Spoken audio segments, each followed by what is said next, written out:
Hi everyone. या वर्षी पण तुम्ही असं काहीतरी ठरवलंय का की इंग्लिशमध्ये इम्प्रूव्ह व्हायचं, कम्युनिकेशन स्किल्स एकदम हायली इम्प्रूव्ह करायचं, इंटरव्ह्यूवर समोर एकदम फाड इंग्लिश बोलायचं, प्रेझेंटेशन देताना एकदम आपलं इंग्लिश फ्लुएंट असलं पाहिजे. अशा जर काही तुम्ही गोष्टी ठरवल्या असतील तर त्यासाठीच मी घेऊन आली आहे आपला स्पोकन इंग्लिशचा व्हेरी बेसिक कोर्स. या बेसिक कोर्समध्ये आपण एकदम सुरुवातीपासून सुरू करणार आहे. ह्याच्यामध्ये आपण आज बघणार आहे how to start speaking in English, म्हणजे फर्स्ट स्टेप काय घ्यायची आहे आपल्याला टुवर्ड्स स्पीकिंग इंग्लिश, ते आज आपण आपल्या या व्हिडिओमध्ये बघणार आहे. ओके, चला तर मग जास्त वेळ न घालवता डायरेक्ट आपण मुद्द्यावर येऊया. सो मित्रांनो, पहिली तर ही गोष्ट आपण क्लिअर करूया किंवा आपण समजून घेऊया की आपल्याला इंग्लिश एवढं फाड बोलता का नाही येत. कारण आपण लहानपणापासून इंग्लिशमध्ये नाही बोलत आलो. आपण कधीपासून बोलायला लागलो? जेव्हा आपण शाळेत गेलो किंवा कॉलेजमध्ये किंवा आत्ता आपण जेव्हा जॉब करत आहे तिथं आपल्या इंग्लिशसोबत संबंध आलाय. अदरवाईज देर इज इंग्लिशचा लांबपर्यंत आपला संबंधच नव्हता. पण मराठी आपण रोज घरामध्ये बोलतो, मित्रांसोबत बोलतो, शाळेमध्ये आपल्या फ्रेंड्ससोबत. Wherever you go you prefer Marathi, और तिथं मराठीच असते किंवा एनी अदर लँग्वेज तिथली जी आहे ती आहे. And so we are comfortable speaking that language.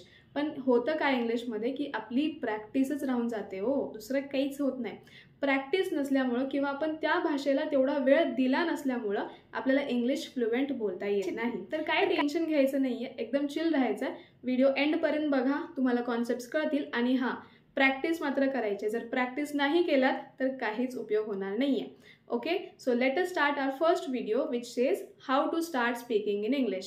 So to start speaking in English, we need to do or we need to perform 3 basic steps, or we need to understand 3 basic concepts of English. त्या 3 basic concepts मध्ये येतं पहिलं concept types of sentences. आता types of sentences काय मित्रांनो?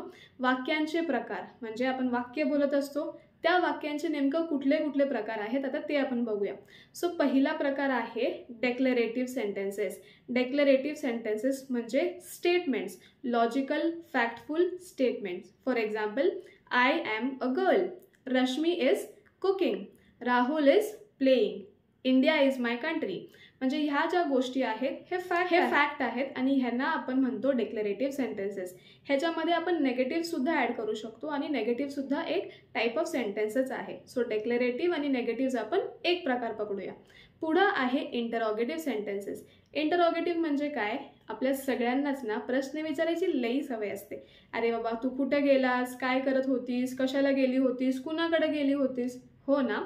हेच जेव्हा आपण इंग्लिशमध्ये म्हणतो किंवा इंग्लिशमध्ये प्रश्न विचारत असतो तेव्हा आपण त्याला म्हणतो इंटरॉगेटिव्ह सेंटेन्सेस.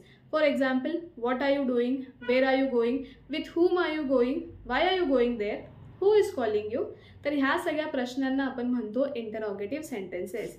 आता लास्ट टाईप ऑफ सेंटेन्स आहे कमांड ऑर रिक्वेस्ट सेंटेन्सेस आणि ह्यांनाच आपण म्हणतो इम्परेटिव्ह सेंटेन्सेस. इम्परेटिव्हमध्ये एकतर आपण समोरच्याला कमांड देतो म्हणजे ऑर्डर देतो किंवा आपण काय करतो, आपण त्यांना एक रिक्वेस्ट करतो. For example, we can say can you please pass me the pen, can you please move that side. Okay, किंवा आपण ऑर्डर देणं म्हणजे sit down, get out, leave. हे सगळे काय झालं? ऑर्डर झालं. तर जेव्हा पण आपण कमांड किंवा रिक्वेस्ट देत असतो तर आपण तिथं इम्परेटिव्ह टाईप ऑफ सेंटेन्सेस वापरत असतो. तुम्ही जगाच्या कुठल्या पण कोपऱ्यात जावा, आपण हे 3च टाईपचे सेंटेन्सेस बोलतो. ह्याच्या पलीकडे आपण दुसरं काहीच बोलत नाही.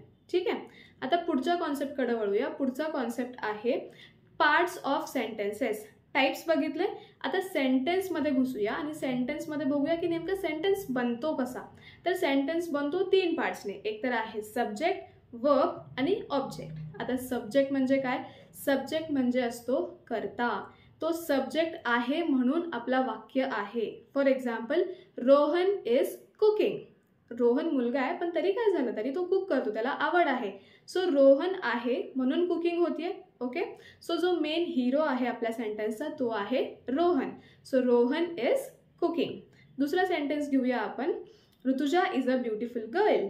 ऋतुजा आहे म्हणून ती ब्युटिफुल आहे. ऋतुजा आपल्या या सेंटेन्सची एकदम लीड आहे. ओके, तर हे झालं सब्जेक्ट म्हणजे जो मेन ॲक्शन करता आहे, जो मेन करणारा आहे, ज्या व्यक्तीविषयी आपण बोलत आहे त्याला आपण म्हणतो सब्जेक्ट. आता पुढचा पार्ट आहे वर्ब. वर्ब म्हणजे क्रिया. आता क्रिया म्हणजे काय तर ॲक्शन, बरोबर. आपण जे काय ॲक्शन्स करत असतो, आता क्रियाचं अजून जास्त पण काम आहे किंवा क्रियाबाबतीत अजून जास्त पण माहिती आहे, पण आपण ते पुढच्या व्हिडिओजमध्ये बघूया. आत्तासाठी तुम्ही समजून घ्या की जे काय आपण ॲक्शन करत असतो ते आपण क्रिया म्हणतो किंवा आपण त्याला वर्ब म्हणतो. आणि तिसरा पार्ट आहे ऑब्जेक्ट. आता हा ऑब्जेक्ट काय करतो माहिती आहे का? सब्जेक्टविषयी जास्त माहिती देणे, त्याला आपण म्हणतो object. Rutuja is beautiful. Beautiful हे काय झालं तर ऑब्जेक्ट आहे. ऋतुजा कशी आहे? ती ब्युटिफुल आहे. ओके. रोहन काय करतोय? रोहन कुकिंग करतोय. ओके. राहुल काय करतोय? He is playing. So playing काय झालं? जास्त माहिती झालं. ओके. सो सब्जेक्ट, वर्ब आणि ऑब्जेक्ट. सब्जेक्ट म्हणजे ज्या विषयी आपण बोलत आहे तो सब्जेक्ट. वर्ब म्हणजे जी ॲक्शन चालू आहे ते वर्ब. आणि ऑब्जेक्ट म्हणजे त्या सब्जेक्ट विषयी जास्त माहिती सांगणं, त्याला आपण ऑब्जेक्ट म्हणतो. ठीक आहे.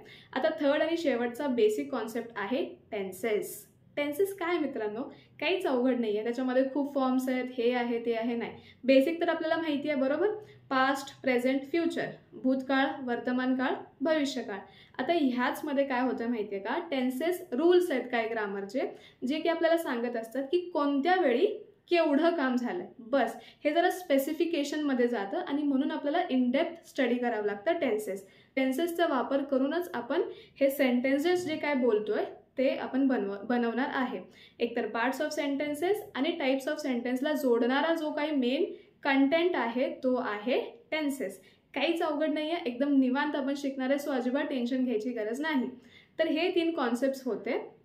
तुम्हाला आज होमवर्कसाठी एवढंच गोष्ट करायचं आहे की तुम्हाला टाइप्स ऑफ सेंटेन्सेसमध्ये मी जे काय टाइप्स सांगितलेत आणि पार्ट्स ऑफ सेंटेन्सेसमध्ये जे सेंटेन्स फ्रेमिंग सांगितलंय त्या हिशोबाने तुम्ही छोटे छोटे वाक्य तयार करा.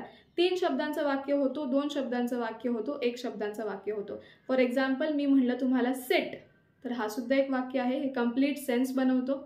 ईट हे सुद्धा एक वाक्य आहे. 2 शब्दांचं वाक्य बघूया. Please stand, go there, write letter, write down. तर ह्या 2 शब्दाने सुद्धा वाक्य तयार होतो. तर तुम्ही आज 1 शब्दाने, 2 शब्दाने आणि मग 3 शब्दांचा वापर करून सेंटेन्सेस बनवा. खूप इझी आहे, जास्त अवघड नाही आहे. जसं मी व्हिडिओमध्ये सांगितलं तसं जरी एक्झॅक्ट कॉपी केलात तरी चालेल, काहीच प्रॉब्लेम नाही आहे. पण try to make your own sentences which will definitely help you. I hope तुम्हाला हा व्हिडिओ कळला असेल. आणि जर तुम्हाला खरंच इन्फॉर्मेटिव्ह वाटत असेल आणि जर खरंच कळलं असेल तर please share it with your friends. आणि प्लीज आम्हाला काही सजेशन असतील किंवा तुम्हाला जे काही डाऊट्स असतील ते कॉमेंट करा. मी नक्की वाचेन आणि नक्की रिप्लाय देईन. So till then see you in the next video.